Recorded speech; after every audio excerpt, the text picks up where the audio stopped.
well, right away. With the child say, well, mommy, you could do something. You understand? Why don't you do something about my situation?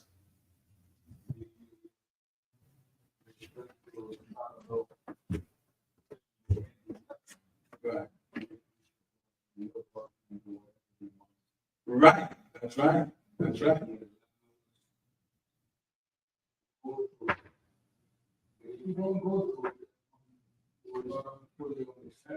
Right.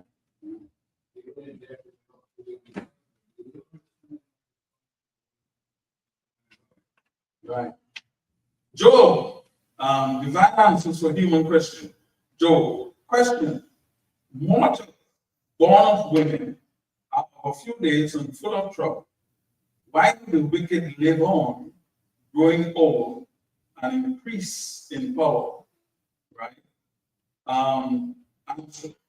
Who is this that obscures my plans with words, without knowledge? Where are you? Where were you when I laid the earth's foundation? Tell me if you understand. You know, yeah.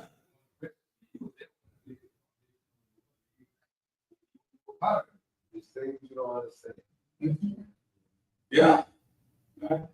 Are you capable of knowing what God knows?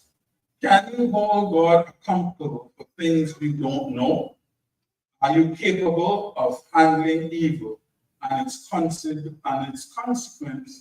better than He? Think about it. Do you think that if you were in God's place, you would do differently?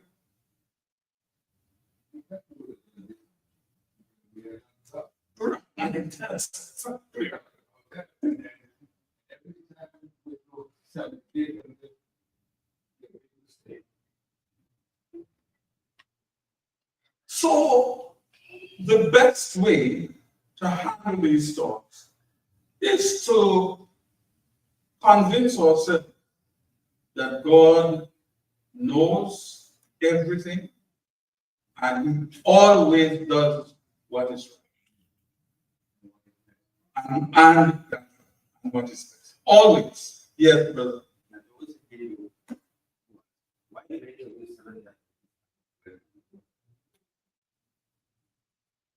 He has why many shepherd have business have nothing. A Hindu had. Right, right. Hindu has why many Don't have anything. not reach. You know, we have things that we where collect every year. There are 7 to go around the cities that we're calling. Yes, harvesting gathering before. Yeah, it's I think How was the dancer? yeah. I'm pretty sure you help us with that. How would you answer that? Because they said usually people in our schools, hospitals, Right. offices, you're healing them all the way to your happens.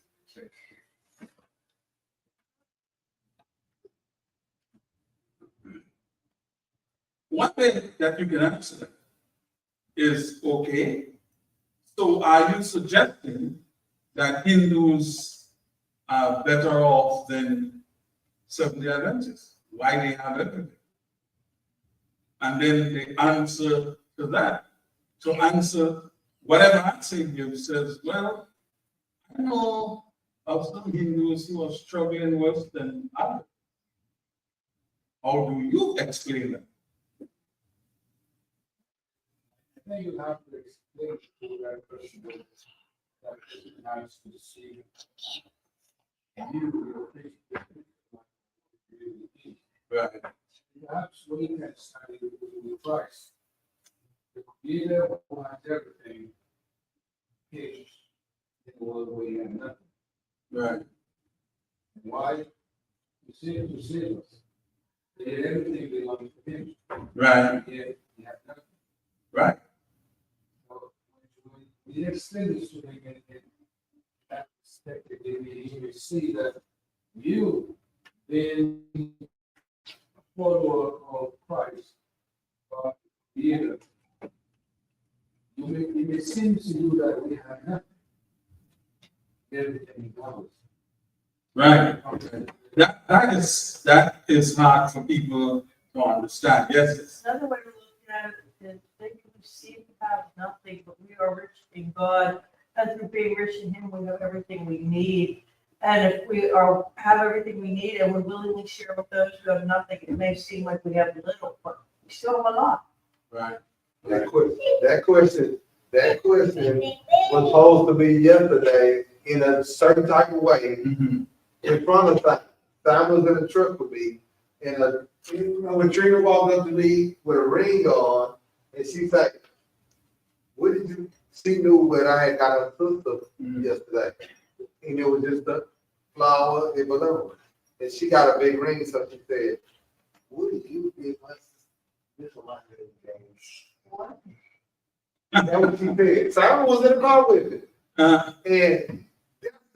And what else I gave her, Simon? She's trying to say, we ain't got nothing. So I said, what did I tell her, Simon? Jesus, I said, well, what I can tell you is that I know God. You know the whole universe, so very rich. It's always right there. So it was basically the same answer you say here, but that's what I gave her. And then what she said after that, Simon, she kind of frowned. Sweetest gift in history. Sweetest gift. Two cute little Spider-Man Valentines, a squishy heart, and then all kinds of hugs and kisses. Yeah. That was my. As Job admitted, who is this? Who said, who darkens my counsel without knowledge? I know that I have spoken of things I do not understand, of course, of things too wonderful for me to understand. Until evil is eradicated, we will not understand.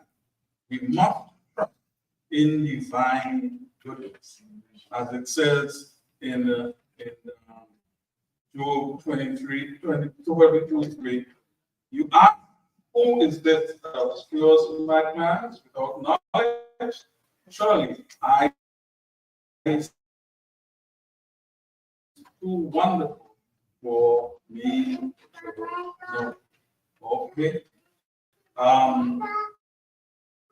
Is it worth being good? Surely in vain I have kept my heart pure and have washed my hands in innocence. There we go, David again. Right? Seeing those who did evil prosper, while he himself suffered despite his attempt to be good. That's for wonder. Is it worth to continue being good? Do you ever reach that stage where you wonder that? And is it right? You see the nature of being one of these. Yeah. It can't be good without God.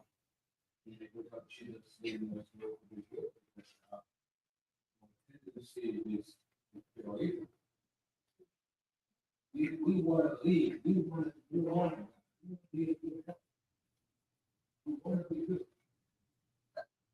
Look what David says.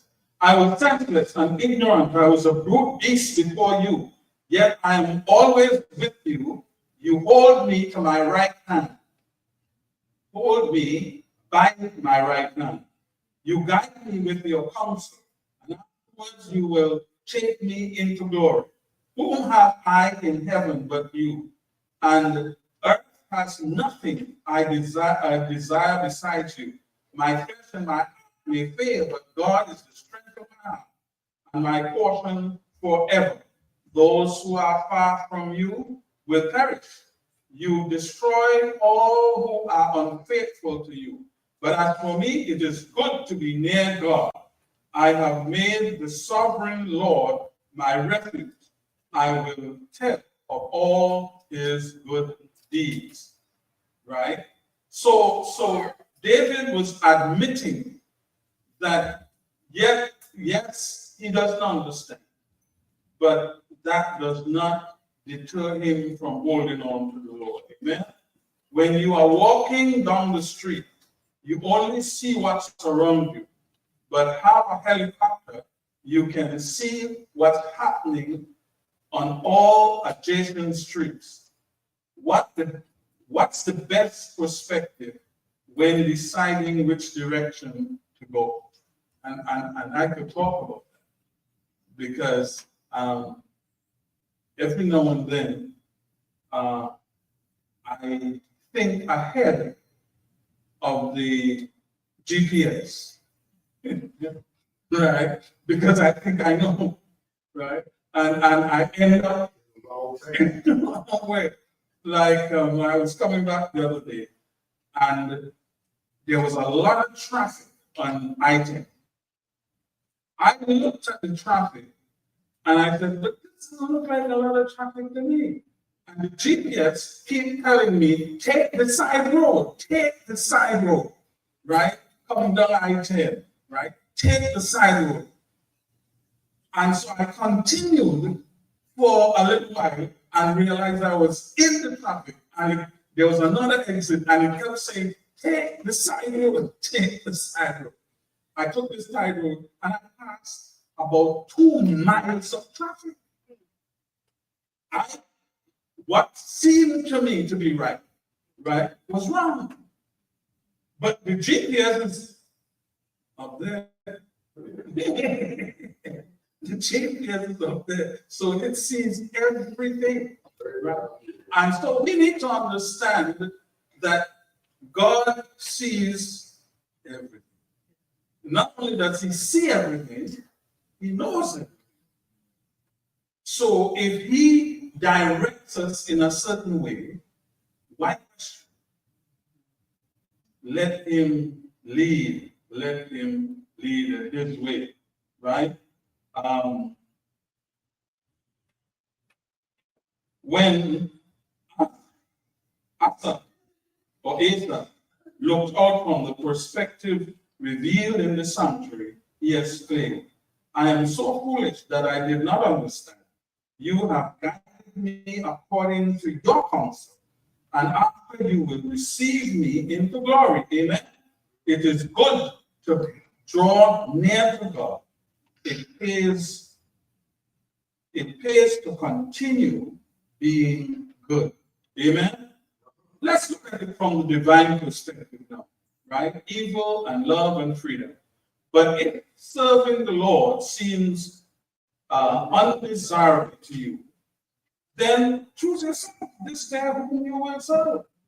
Whether the gods your ancestors served before the Euphrates, or the gods of the Amorites in whose land we dwell. But as for me, and who said that? Joshua.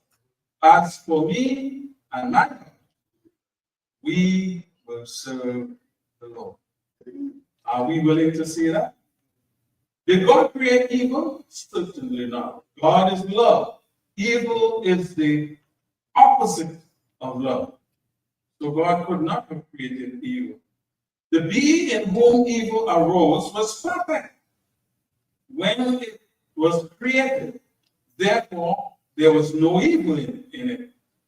Ezekiel chapter 18 and verse 15 says, you were blameless in your ways from the day you were created until wickedness was found in you. But Lucifer, like Adam and Eve, decided to do evil. They decided to distrust God, to doubt his love, and disobey him, according as it says in Genesis chapter 3, 4, and 5.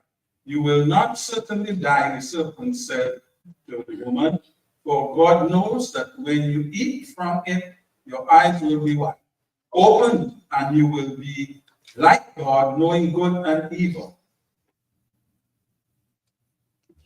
This is one of the things I wonder, and it's only from my own human perspective. Eve had a choice to believe what the serpent says or believe what God says. why it's so hard to believe what God said? Because you think back to the fact that who created her? God did. The serpent had nothing to do with her existence up to that point. Why choose to obey somebody who you did not know, and somebody who had nothing to do with you up to that point? Yes, Sister. I just think of children. Think of yourself 12, 14, 16 years old. You always think your parents are restricting you. They're keeping you from fun and keeping you from the world. And that's how I thought when I was that age, you know. So she probably thought God was keeping her from something. Who knows? She probably wanted more freedom. You always think the grass looks green on the other side, but it's just a mirage, you know. So it always seems to be better out there, but it's not. Little thing for temptation. Yeah. And it goes a little deeper too. Because for Eve to sit down and listen, there you give a voice. That's right. You sit, you listen, you can easily ignore and walk away. Right. That's the problem with a lot of us.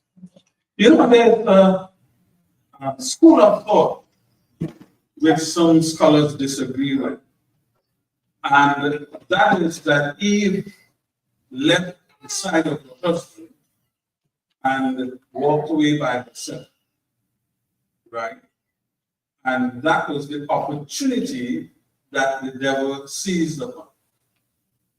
And the thing was, if Adam was there, do you think Adam would have allowed to even listen to the serpent?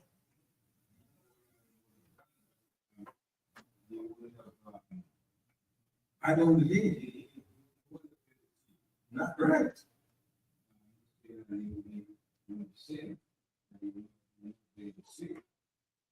Because the instruction was given to him. Mhm. Right, that's right. But she knew. Yeah. But there's another part that people are saying that she gave the food to Adam, who was with her. How do you explain that? That's how the scripture puts it in that language. Right. The language easily deceive you. Right. With her doesn't mean that at that moment, Right. but at creation with her. And it also will say, well, moment. With her. Creation, but when she will see.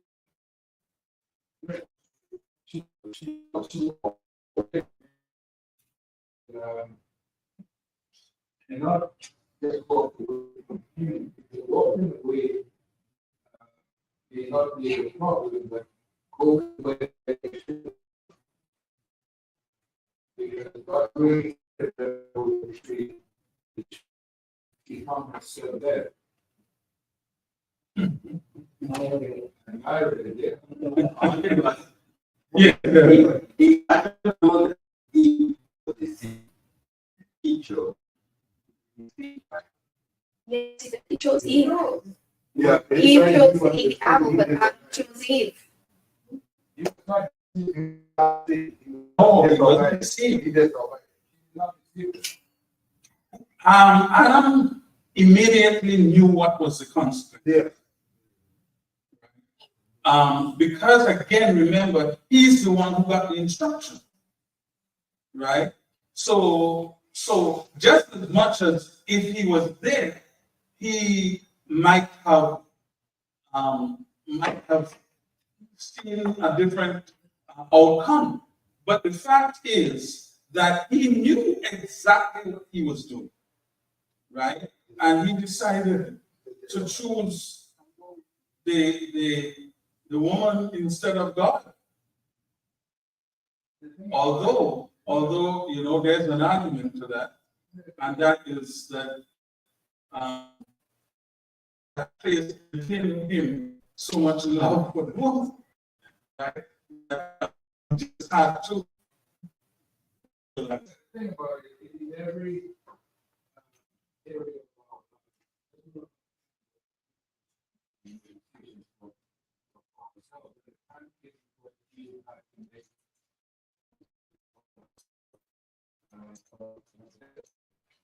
And he made a decision with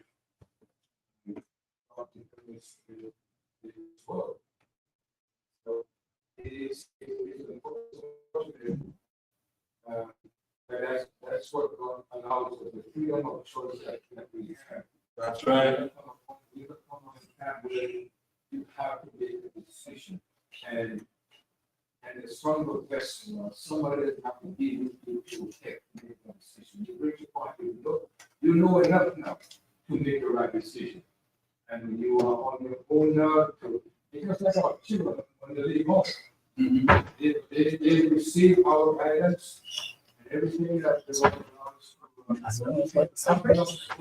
This is the moment.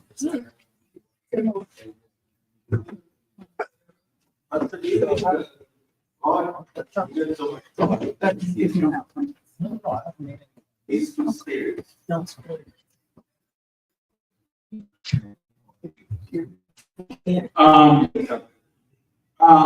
don't think you would consider that more power than is ordinary, because he was in one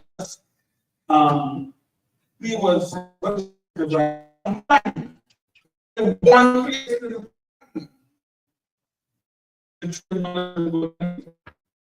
He was not allowed to be any place.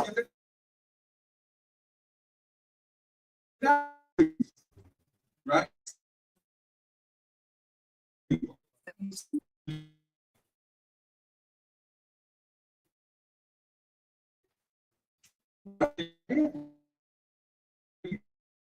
They want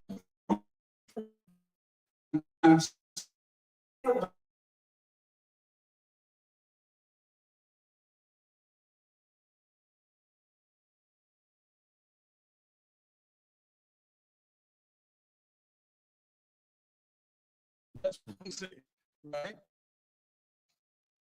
Right? Who knows? The tree of life,